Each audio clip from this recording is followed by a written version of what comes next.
मुझे भी मारते थे, मुझे भी गुस्से में ड्रंक करके धक्का मुक्की, हाथ काटना, सारी हरकतें करते थे उस टाइम पे वो ड्रंक करने पे। इतना होने के बाद भी मानव ने मुझे कभी हाथ नहीं किया, कभी हाथ नहीं उठाया। ये सारी बातें गलत है कि लड़की की नहीं सुनी जाती है। एक बार आप मेरी भी तो सुनो, आपने वहां पे सारी बातें सुन ली हैं, एक बार मेरी भी तो सुनो, मैं क्या बोलना चाह रही हूँ। सब बहुत अच्छे लोग हैं, बस मैं ही लायक नहीं हूँ। और अगर मुझे भी कुछ भी होता है, सुसाइड करती हूँ या कुछ भी होता है, तो इसमें किसी की कोई रिस्पॉन्सिबिलिटी नहीं है। मैं जो भी करूँगी सब अपनी मर्जी से करूँगी। आई एम सॉरी मानव। उसकी जिस दिन वो मरा है उस दिन मैंने उसकी बहन को कॉल करके बोला है कि वो फांसी पे है, मैंने फोटोज देखी हैं, आप कुछ करो दीदी, आप कुछ करो। उन्होंने बोला कि तू सो जा, लीव, इग्नोर, कुछ मत कर, वो कुछ नहीं करेगा, मेरी बात हो गई है, वो कुछ नहीं करेगा। उसके बाद मैंने उनके पापा को मैसेज किया कि पापा एक बार आप देख लीजिएगा मानव को रूम में, वो मेरा फोन नहीं उठा रहे हैं। तो और मैंने उनकी दीदी को बोला कि मैं पापा को बता दूं, उन्होंने बोला पापा को कुछ मत बताना। उससे पहले भी उनका मेरा कॉल आया कि मेरे पापा को कुछ मत बताया कर, कोई भी इशू हो मुझे बोल। इसलिए मैंने रात में उनको कॉल किया, मैं चीख चीख के बोल रही थी कि वो कर लेंगे, वो कर लेंगे, बट मेरी किसी ने नहीं सुनी। उस रात उसने मुझे कुछ नहीं बताया। जिस तरह ये वीडियो वायरल करके बता रही हैं कि मैंने इन्हें इन्फॉर्म करने की कोशिश की, इन्होंने मुझे फंसाने की कोशिश की है। ये 40 मिनट तक मुझसे बात करती रही हैं।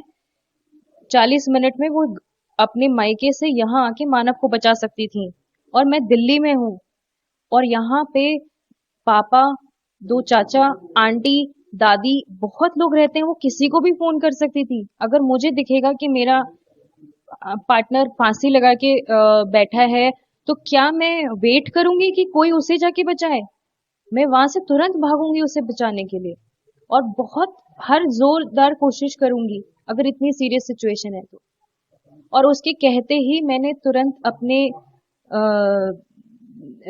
भाई से पूछने की कोशिश की, और वो मुझे बिल्कुल नॉर्मल लगा है उस चैट में। गलत है, मैंने सेक्स भी किया। मैंने मानव को अभिषेक के बारे में शादी से पहले बताया था, बट सेक्स हुआ है ये कभी नहीं बताया था। ये शादी के बाद बताया, वो भी उसकी कई बार पूछने पे, क्योंकि मैं डर गई थी कि मानव को खो ना दूँ। उसकी लाइफ में आते ही मैंने सबसे सारे कांटेक्ट ख़त्म कर दिए। मेरे मामा, उसने भी मेरे साथ ज़बरदस्ती की, जो कि बहुत गलत था।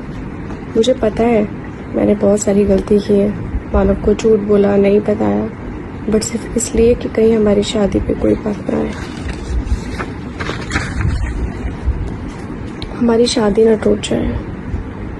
इतना होने के बाद भी मानव ने मुझे कभी हाथ नहीं किया, कभी हाथ नहीं उठाया, और मैं उसको बहुत प्यार करती हूँ। इन गलती के बदले वो मुझे जो भी पनिशमेंट देगा मुझे मंजूर होगी, क्योंकि हाँ मैंने गलती की है बहुत बड़ी, उसके बार बार पूछने पे भी ना बता के, बट वो मेरा पास था। मानव के साथ रह के मैंने कभी किसी लड़के को देखा तक नहीं है, ना ही अब किसी को लाइफ में लाना चाहती हूँ। अब मेरी लाइफ का सब कुछ मैंने मानव को बता दिया, और मुझे अपनी गलती बहुत फील हो रही है। मैं सब कुछ करने के लिए रेडी हूँ। जब शादी की बात स्टार्ट हुई तो मानव के पापा ने कोई दहेज नहीं मांगा मुझसे, किसी भी तरह की कोई डिमांड नहीं की। सब बहुत अच्छे लोग हैं, बस मैं ही लायक नहीं हूँ।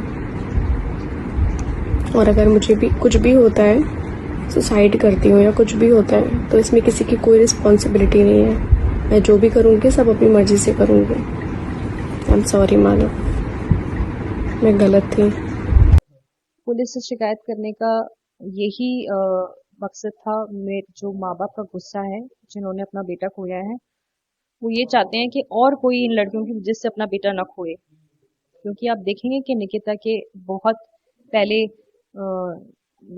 संबंध रहे हैं। संबंध से परेशानी नहीं है, परेशानी है कि वो डर गया कि उसे डिवोर्स आसानी से नहीं देगी वो, और उसको और उसके पेरेंट्स को वो बर्बाद करेगी। हाँ, बस इतना मैं कहना चाहता हूँ कि मेरे माँ बाप को बिल्कुल टच मत करना।